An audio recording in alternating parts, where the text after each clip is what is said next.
There are levels of education that one must have for you to be able to create wealth successfully.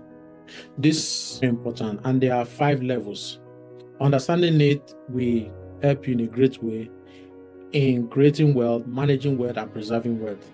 Okay, that is what this video will be based on today, and I need us to tune in and listen very well.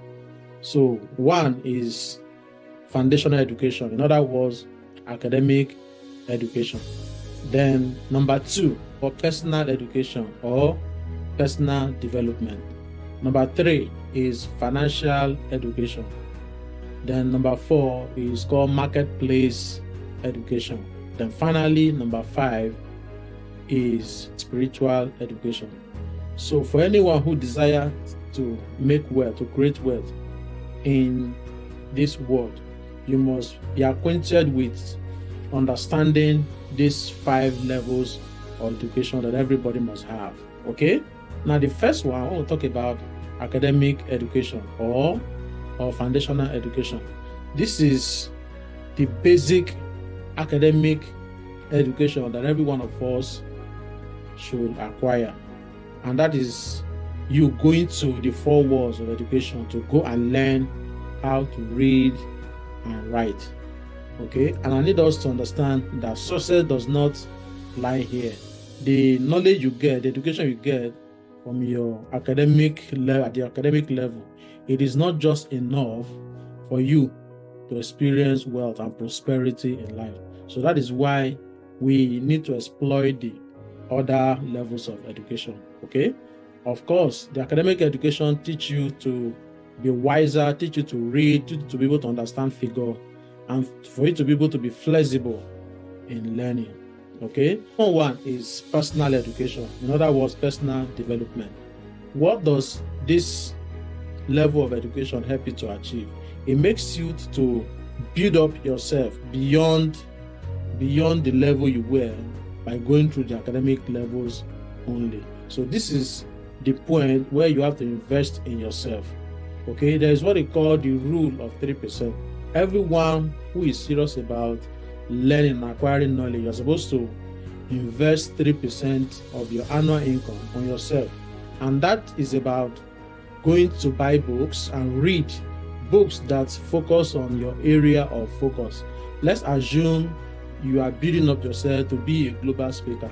So you must invest 3% of your annual income on buying books that are focused on training yourself to become a global speaker. Okay, attending seminars that are channeled to building up yourself to become a global speaker. Buying books, going to seminar, going for training and mentorship. Okay, so there are people who already achieve what you desire in life. These people are ahead of you and they know very well on what you are trying to achieve. All you need to do is to subject yourself under their authority and learn from these people. And that is what mentorship is all about. So look for somebody who is doing very well in your field. Go to these people, and some you could pay them to mentor you to be successful just like they are. The reason why you have to do this is so that you will not reinvent the wheel. You don't have to reinvent the wheel. All the struggles, what they have gone through, all their errors, you can learn from them so that you will not repeat all the same thing. Okay, and that is what personal education helps you to go. Like I said, go for training, go for seminar, read books that focus on your area of focus, and all of that. And mentorship. So these are the aspects you can experience personal development. And again, in addition to all of that, drive an average of 45,000 miles in a year. So as a way of building up yourself, personal development, you can turn your car to university on the wheel. Meaning, when you drive, you can listen to audio tape as you drive. Okay, as you drive around daily, as you go to work, as you go back and front, like you are doing Uber, you're an Uber driver. As you drive, you can have a Bluetooth so that your customer won't be disturbed. So you can be acquiring knowledge, listen to audio tape, listen to podcasts and others. So in that process, over time, you are building up yourself on and on.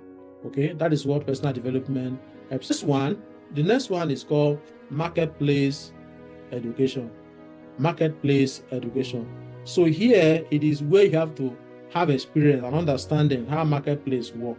For example, you're a graduate seeking for a job. Most time they will put an advert, they will say accountant needed, for example, with 5 years working experience. What that means is that the company is looking for somebody who understands how organization, how corporations are being run. I want to talk about subordination, I want to talk about planning, I want to talk about control, I want to talk about leadership, I want to talk about line of management in the office are reporting. Okay, so this is what they are looking for. They are looking for somebody who is vast, who understand about when we talk about discipline and company policies and order. So that's what they're looking for. So you need to have what they call marketplace education. So this is very, very important. Okay, imagine when you come out from school and you don't have no form of training, you don't have no form of experience and all that. So these companies that will hire you to work for them, they are going to spend money, you're going to cost them a lot of money to train you to be integrated into the system, how things are being worked. So they are looking for somebody who have at least fair understanding how marketplace work before they hire you. So marketplace education is very, very important. And that is why many people struggle in life when they finish from school. They say they are going from one offices to another. They don't have no job to do. Nobody's ready to hire them and all that. So how will you be able to overcome that? You can offer a free service in between time that you don't have no job to do. Offer to work for organization, apply to work for them for free, and live for a couple of months, couple of weeks and all that. What that one will help you to do is be able to acquire what we call marketplace education. Okay, so this is very, very important. So everything should not be about you asking them for how much they're going to pay you and the rest of all of that. So you could search for a job. If you don't see no one, you can apply to render free service to people so that you can acquire what we call the marketplace education. Okay, so then the next level of education you must have is called financial education.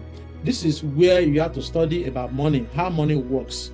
Okay, when we talk about debts, how to use debt, when we talk about saving, when we talk about investment, how to make your money to multiply and work for you. So at this point, you need to understand the evolution of money, understand what they call value in creating wealth, how to use value, what is value, what is money, what is currency. So these are different aspects you can exploit when we talk about financial education. Okay, you need to have what is called financial intelligence, and for you to have it, how money works, you must expose yourself to studying how money works. Read books that talks about money so that you can be vast and know how you can make, manage, and multiply money. So in the process, you learn how to create wealth. So anybody who want to create, like I said before, anybody want to create a successful wealth, you must have what is called financial intelligence, financial education. Okay, and you don't wake up and have this kind of intelligence. You must subject yourself to training and study for you to know how money works. When we say planning in monetary terms, when we say budgeting, what does that mean? When we say savings, how does that mean? So financial education will expose you to how money works. For example, people save money, but they keep it there as their savings. But remember, the money you save in your bank account is losing value on a daily basis because of the inflationary factor. But if you understand how money works, if you have financial intelligence, you'll be able to know that it is not enough for you to save money.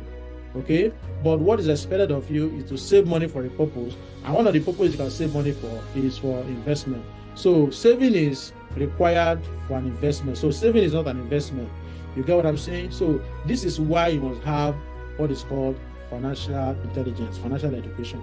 Okay, very important. Then the last one, which is number 5, is called the spiritual education. At this point, you need to know what is called the law of attraction.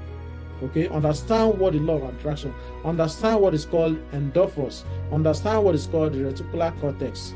Okay, understand what is called the law of success, the law of attraction. Okay, so this thing is very important, and based on your religious affiliate, you must have faith, you must pray and expect good things only to happen to you. So this thing work. Have faith and believe positively. Have positive belief that whatever project you are working on is going to come out positively. It's going to come out in a good order. Okay, so be tuned to positive. So this is what spiritual education needed to get. So now whatever you have to, whatever education you have to get, all these things are documented in different books and all that. That is why I have people that have written books on different aspects of life and all that. All you need is to lay your hands on material that educate you on these different categories of education. So this is very important. Why do we need to know this? It is for us to be able to create wealth, and it's for us to be able to manage our wealth, and it's for us to be able to preserve our wealth. Okay, that brings me to the end of this video. Please, if you like, please share, like, and comment. And if you are watching us from YouTube, please subscribe to this channel. And if you are watching us from Facebook, please follow us for more updates. Thank you very much.